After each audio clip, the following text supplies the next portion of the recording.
આપણા activity of electrolytes નામના ચેપ્ટરની અંદર આપણે અત્યાર સુધીમાં ટોટલ એનું ડેરિવેશન, પછી EMF મેથડ, સોલ્યુબિલિટી મેથડ, આ બધી મેથડ કમ્પ્લીટ કરી નાખી હતી બે અને ક્વેશ્ચન. હવે આ ચેપ્ટરની અંદરનો મોસ્ટ IMP અને દર વખતે પૂછાયેલો જ ડી-બાય-હકેલ લિમિટિંગ લો આપણે બાકી રાખ્યો હતો.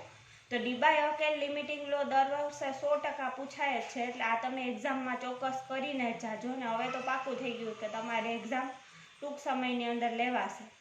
તો આ ક્વેશ્ચન હશે જ એની અંદર. અને આમ પણ આ ચેપ્ટર બહુ નાનું છે ને આની અંદર વધીને 4 ક્વેશ્ચન છે અને 2 થી 3 મેથડના દાખલા છે. તો દાખલા પણ આપણે જોઈ લેશું કે જેથી જો દાખલા પૂછાય તો એ પણ તમે કરી શકો. થોડાક આપણે કમ્પ્લીટ કર્યા હતા અને થોડાક દાખલા બાકી હતા.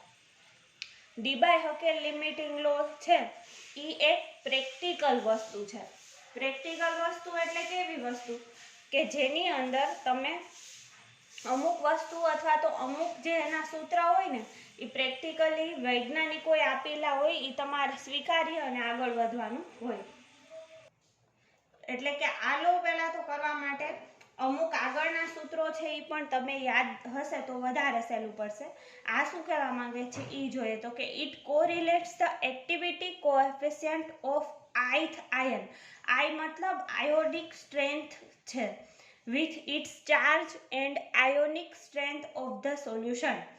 I નંબરના આયનનો ચાર્જ અને એની આયોનિક સ્ટ્રેન્થ સોલ્યુશનમાં મેઝર કરવા માટે આપણે ડી-બાય-હકેલ લિમિટિંગ લોનો ઉપયોગ કરીએ છીએ.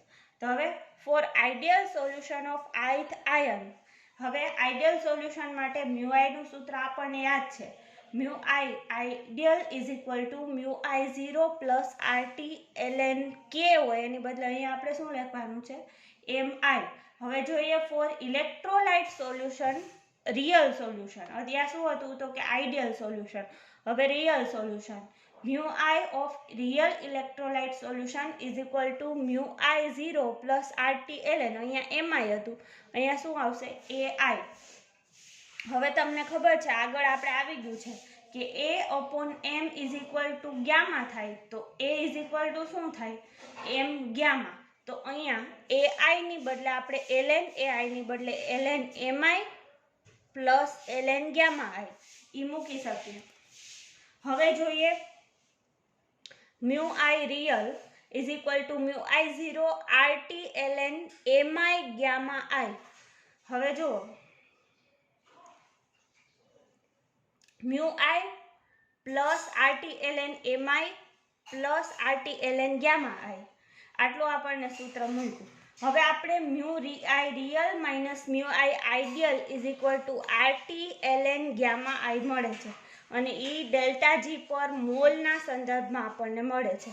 હવે ડેલ્ટા G નું સૂત્ર શું થાય તો કે delta G is equal two RT ln gamma I upon NA. Na is per ion, Na is equal to number of Avogadro per ion છે ડેલ્ટા G માં, બરાબર. તો હવે જુઓ delta G is equal to RT upon ln gamma I upon Na. RT ln gamma I upon Na છે, એમાં RT upon Na is equal to શું થાય KBT. KBT બોલ્ટ્ઝમાન કોન્સ્ટન્ટ છે KB અને T છે એ ટેમ્પરેચર છે. તો RT upon Na બરાબર KBT થાય ln ગામા I ના ln ગામા I એમને મૂક્યા. હવે આપણે આગળ જોઈએ. Now potential at the ion due to its ionic atmosphere. Electric potential on central ion. હવે સેન્ટ્રલ આયન ઉપર ઇલેક્ટ્રિક પોટેન્શિયલ કેટલું, હવે જો હું તમને એમ કહું કે આઇન્સ્ટાઈને આપેલું E is equal to delta MC² સૂત્ર આઇન્સ્ટાઈને આપ્યું છે. તો હવે એ સૂત્ર આપણે સ્વીકાર્યું છે, બરોબર. એટલે એ સૂત્ર પ્રમાણે જ આમાં પણ અમુક સૂત્ર હશે એને તમારે સ્વીકારી અને પહેલા તો યાદ રાખવા પડશે.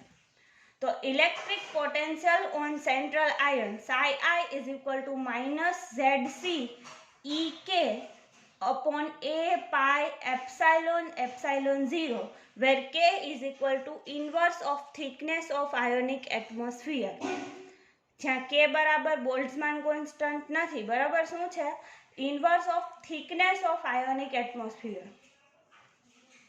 હવે જુઓ, if the charge on the central ion is q, then charge on its ionic atmosphere will be minus q.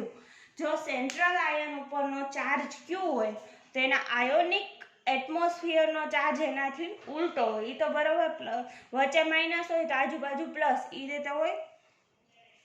તો સેન્ટ્રલ એટલે કે મિડલમાં જો ચાર્જ પ્લસમાં હોય તો એની આજુબાજુનો આયોનિક એટમોસ્ફિયર છે એ કેવું હોય?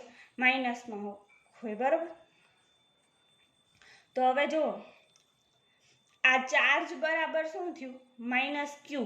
તો આ ચાર્જની કિંમત હવે શું મૂકશું? માઇનસ ક્યુ. બાકી બધું એમનેમ કે ના કે એ પાય એપ્સાઇલોન 0.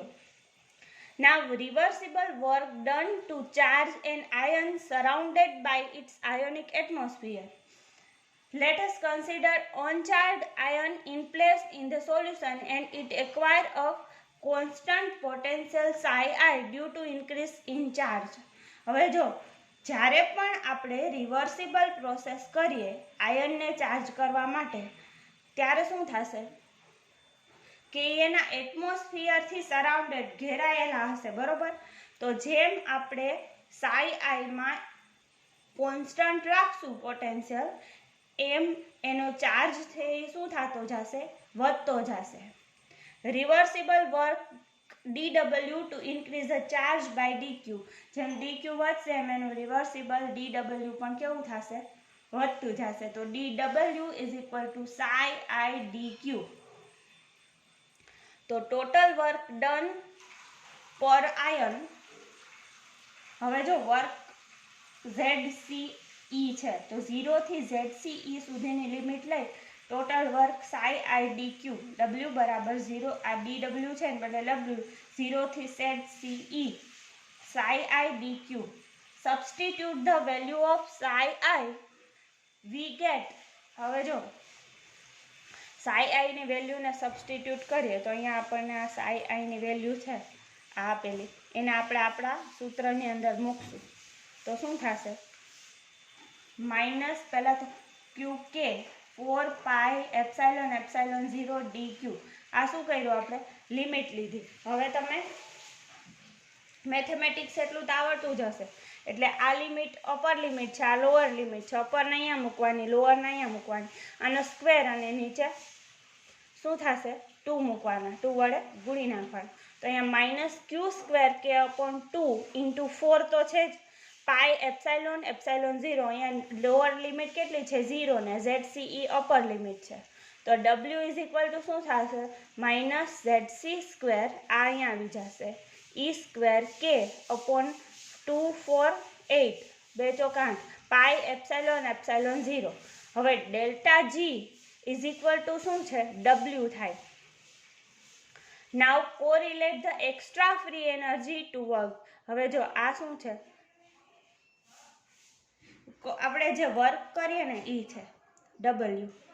એ કોના બરાબર હોય? તો કે આપણી જે ફ્રી એનર્જી છે ને એના બરાબર હોય. તો delta G is equal to W. તમે તમારા 11-12ની અંદર જો થર્મોડાયનેમિક્સ ભણ્યું હશે તો તમને આ ખબર હશે. હવે now correlate the extra free energy to work. હવે અત્યાર સુધીમાં આપણને એક delta G is equal to W છે, તો અહીંયા જો W નું સૂત્ર શું છે? આ delta G is equal to W. આ મોસ્ટ IMP, અહીંથી આપણે આગળ વધવાનું છે. તો W ની કિંમત મારી પાસે મળી ગઈ છે, બરોબર. Minus ZC square E square K upon 8 pi epsilon 0. Delta G ની કિંમત છે કે નહીં આપણે જોઈ લઈએ. આ રહ્યું delta G is equal two RT ln gamma I upon NA. પણ આપણે RT અપોન NA એટલે શું છે? KBT ln gamma I. તો આ ડેલ્ટા G ની કિંમત આપણે લેવાની છે.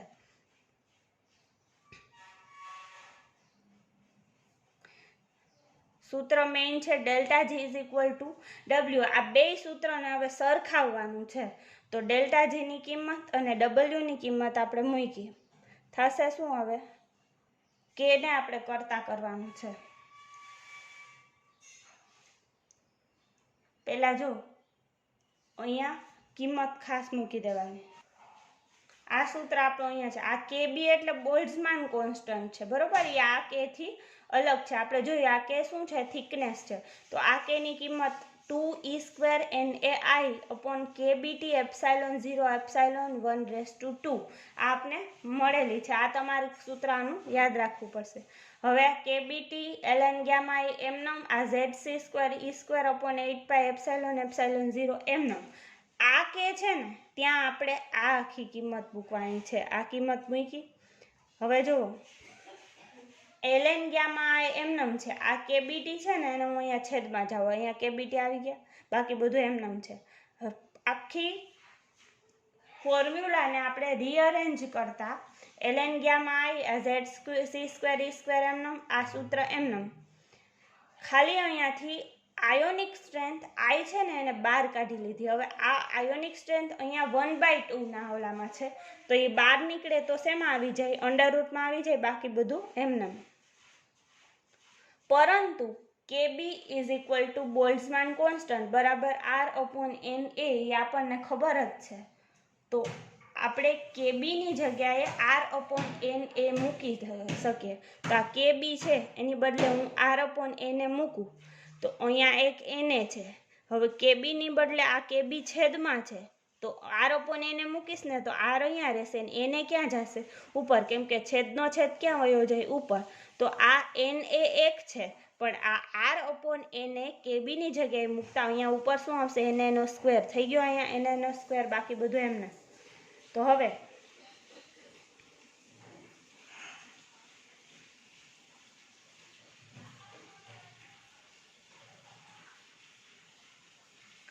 અહીંયાથી છે ને ZC² હતા ને અહીંયા, એને ZC² ને બહાર કાઢી લીધા.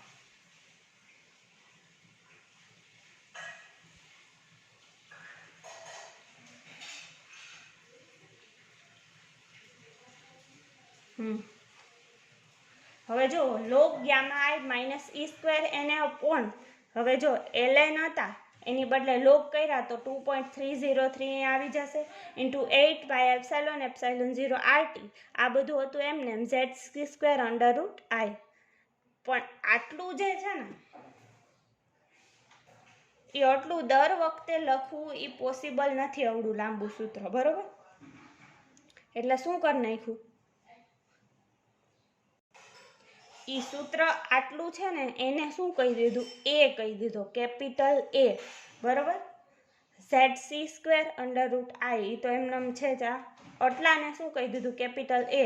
તો અહીંયા આપણે આ સૂત્રને ટૂંકાવીએ, log ગામા I, આ બધાની જગ્યાએ માઇનસ છે તો એ માઇનસના માઇનસ, આ બધાની જગ્યાએ કેપિટલ A, ZC² √I.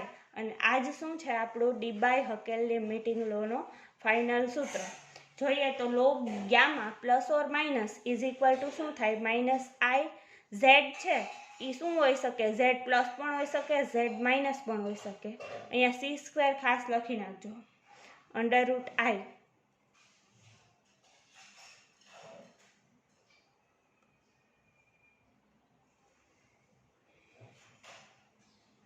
જો તમે અહીંયા ZC² લખશો ને ત્યારે Z પ્લસ Z માઇનસ લખો, એનાથી થોડુંક અલગ પડશે. ZC એટલે એના ઉપરનો ચાર્જ છે.